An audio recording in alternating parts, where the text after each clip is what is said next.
त्या ठिकाणी आपण क्वेश्चन नंबर 24 सॉल्व करणार आहे. A cell of EMF E is connected across a resistance capital R. The potential difference across the terminal of the cell is 90%. The potential difference 90% दिलेला आहे of EMF च्या 90% आहे. The internal resistance of the cell is, तर आपल्याला काय find करायचं, internal resistance find करायचा आहे. हा क्वेश्चन 2020 ला आलेला होता. याच्या 4 ऑप्शन पैकी पहिले जो ऑप्शन आहे ए ते आहे 9R, बी ऑप्शन आहे R divided by 9, C option आहे 9 डिवाइडेड बाय 10R आणि डी ऑप्शन आहे 10 डिवाइडेड बाय 9R. तर या 4 ऑप्शन पैकी या क्वेश्चनचा करेक्ट आन्सर काय असणार आहे. चला तर आपण याला सॉल्व करूया आणि मग डिसाइड करूया. तर या क्वेश्चन मध्ये आपल्याला एक सेल दिलेला ज्याचा EMF E आहे, तो कनेक्ट करायचा आपल्याला एक्सटर्नल रेजिस्टन्स R च्या अक्रॉस. ओके, तर या ठिकाणी आपण सर्किट डायग्राम काढू. तर या ठिकाणी आपल्याला दिलेला आहे एक्सटर्नल रेजिस्टन्स. ओके, या एक्सटर्नल रेजिस्टन्सच्या अक्रॉस आपल्याला काय करायचं, एक सेल कनेक्ट करायचा ज्याचा EMF किती असणार, तर E इतकं त्याचं EMF असणार. ओके, E इतकं EMF असणार आणि पोटेन्शियल डिफरन्स जो आहे अक्रॉस या रेजिस्टन्स याच्या अक्रॉस पोटेन्शियल जे असणार ते किती असणार, V इतकं असणार. आणि जे V दिलेलं आहे ते किती असणार, 90% ईच्या 90%च तो तिथे असणार आहे. तर आपल्याला इंटरनल रेजिस्टन्स त्या सेलचा फाइंड करायचा आहे. मग हा सेल जर असेल त्याचा काय असणार आहे, इंटरनल रेजिस्टन्स पण असेल. इंटरनल रेजिस्टन्स कशाने रिप्रेझेंट करणार, तर स्मॉल r ने या ठिकाणी आपण रिप्रेझेंट करणार. मग तो कॅपिटल R आणि इंटरनल रेजिस्टन्स याचं रिलेशन काय असणार ते आपल्याला या ठिकाणी फाइंड करायचं आहे. तर सर्वात पहिले तर आपण काय करू, या ठिकाणी सर्किट घेणार आहे आणि या सर्किटमधून काय होणार, तर करंट पास होणार आहे. करंट किती पास होणार, तर I इतका. याच्यावरती तुम्ही किर्चॉफ्स व्होल्टेज लॉ या ठिकाणी यूज करू शकतात, KVL.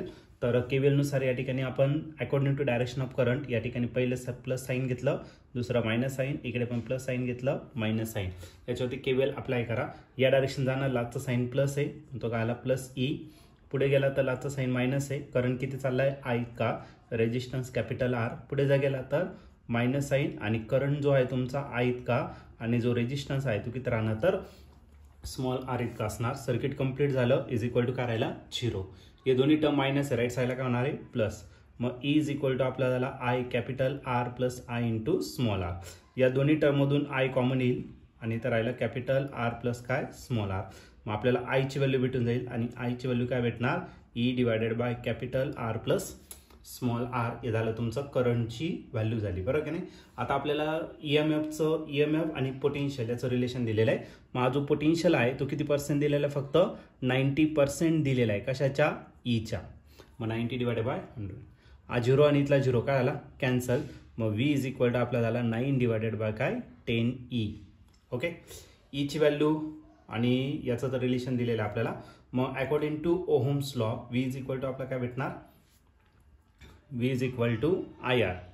9/10 मी तसाच ठेवला आणि E ची जी व्हॅल्यू आहे ती किती आहे, तर E ची व्हॅल्यू आहे I in bracket capital R plus small r. I in bracket capital R plus small r. इथला आहे आणि इथला आहे काय आला, कॅन्सल. याची तशी गरज नाही, त्याच्याने पण सॉल्व्ह करू शकतात, काय अडचण नाही.